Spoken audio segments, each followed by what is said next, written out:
आपसे ये भी जानना चाहेंगे फैसल चौधरी साहब, कहीं ऐसा तो नहीं कि सुहेल अफरीदी साहब खुद ही नहीं ना मिलना चाहते हों बानी पीटीआई से, क्योंकि उन्होंने प्रोटेस्ट किया आधे घंटे का गालिबन, फिर उसके बाद वो उठे और वो चल दिए, प्रोटेस्ट भी रिकॉर्ड हो गया कि देखिए हम तो आए थे मिलने के लिए लेकिन हमें मिलने नहीं दिया गया। ये संजीदा सवाल है। सर देखिए, बात ये है कि बिल्कुल सवाल तो ये है ना सर आपसे कि अगर पिंडी पुलिस जो है वो उन्हें रोक रही है तो वो क्यों नहीं है अदालत में जा रहे कि देखिए हमें तो पुलिस रोक रही है, अडियाला जेल तो। सर धरना भी वैसे बहुत कम टाइम का था। तो आपका क्या ख्याल है कि सीएम की पे को वहां पर 24 घंटे के लिए बैठ जाना चाहिए था? सर बिल्कुल बैठना एहतजाज चाहिए। जो है वो आपके सूबे में तब तक काबीना ही तश्कील नहीं हुई तो 24 घंटे कैसे चलेगा? सुबह 24 घंटे के लिए बैठ जाएं।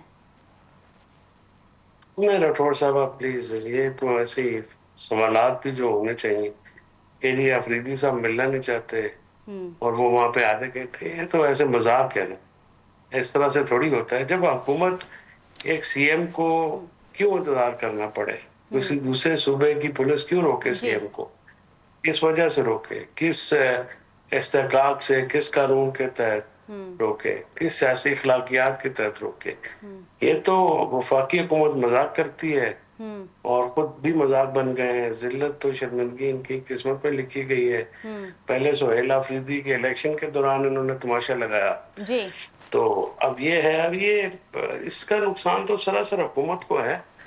इससे जो मामलात हो रहे हैं, जो इफेक्ट इसका है वो हुकूमत पे आ रहा है। इसमें अफरीदी तो विक्टिम हैं, वो टारगेट भी हो रहे हैं, और पीटीआई को तो विक्टिम का उनके साथ पहले भी है। मजीद जी। इजाफा हो रहा है इस किस्म की हरकतों से। शुबकी तो हुकूमत को हो रही है।